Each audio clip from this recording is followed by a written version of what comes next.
So I am trying to make yet another groundbreaking discovery. Sort of.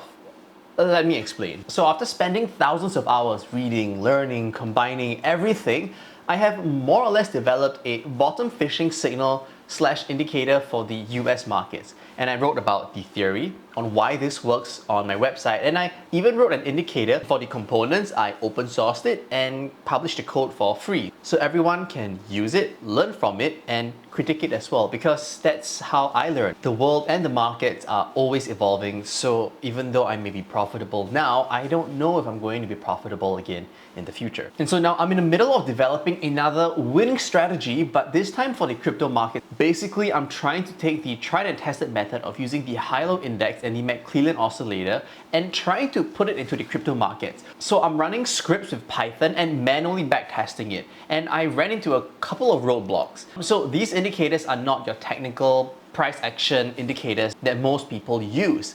Those generally are lagging indicators and will always have periods where they underperform during changing market conditions. But I'm looking at market indicators, also known as breadth indicators, where we are looking at the entire market and using it to make a deduction on the state of the market. And this is really challenging because there is no such thing as a crypto market. And what I mean by that is, what crypto would be considered the crypto market? If I were to launch a crypto tomorrow, is that part of the crypto market now? Would you want to consider that to be part of the market where you're going to base your trades on? And how would we test it? Let's say we take the top 100 cryptos or the top 300. But the problem is trying to backtest and develop strategies with the top 100 crypto 5 years ago is not the top 100 cryptos today. The crypto market moves so fast and it's hard to identify what the market is. And unlike traditional markets where we have the S&P 500 Index, which helps us automatically remove underperforming stocks and replace them with better performing stocks, there isn't a very good index for me to track for the past 5 to 10 years on the crypto side. And the indexes that are available aren't very good as well. I'm pretty sure some genius or big hedge fund has already gotten their version of the index. But the problem is that I don't have access to it, and I'm a retail trader, and I don't have teams of people researching and helping me track the top 100 cryptos at every single day and automatically removing and adding them back in. But what I have done is the next best thing. And so with Python, I have taken the top 100 cryptos of today and backtested it for up to 7 years. Of course, 7 years ago, only the top maybe 10 to 20 of the top 100 cryptos were actually present. And so my data is a little incomplete.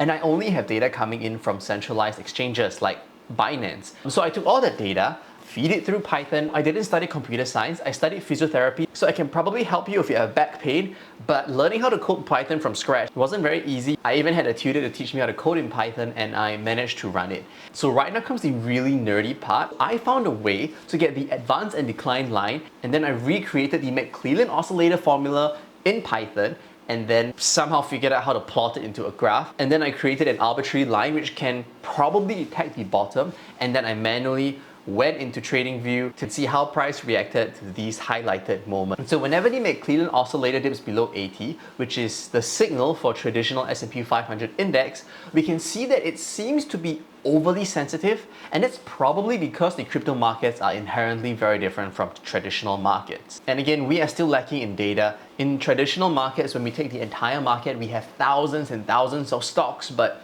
right here, I'm only taking the top 100 from a centralized exchange. A recap on this strategy. So we are looking to find a bottom. And so the theory why this works, because whenever capitulation happens, 90% of the time, the market finds a bottom. And you can have a bottom of a market without capitulation, but when capitulation happens, a bottom is usually formed. It really just depends on how you define a bottom. And if you held for a year, like 90 to 95% of the time, you'll be profitable. You're like timing the bottom and riding the wave up. And so that's what we are trying to look out for. And this is what I have gathered so far. And I do believe that my data is really not the best, and therefore the results that I'm getting are very mixed. But I can already see the trend that is pointing out areas where prices have bounced. And so if you have watched all the way here, maybe you're interested in this as well. I'm in the middle of developing it right now, and I want to share it online, because if I develop something like this openly, then we all can benefit from it. And again, I'm not the smartest guy around. Like in a room, usually I'm the dumbest guy. By putting all this out there, I also hope that people who are smarter could help me out as well. Maybe give me some suggestions. If you take my theories and research and create it your own and you don't share it with me, I will be very sad.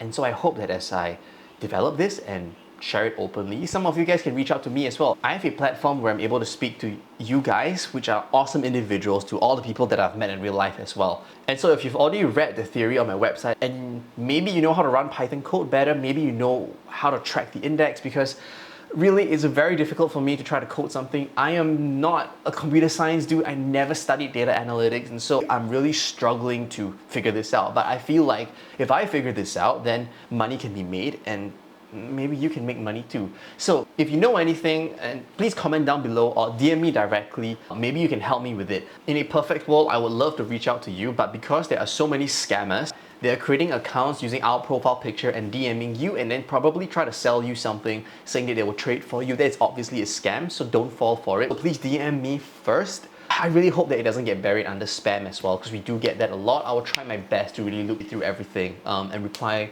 to you guys accordingly. I may also create a thread on this on our Telegram, so that could be another place. Cheers.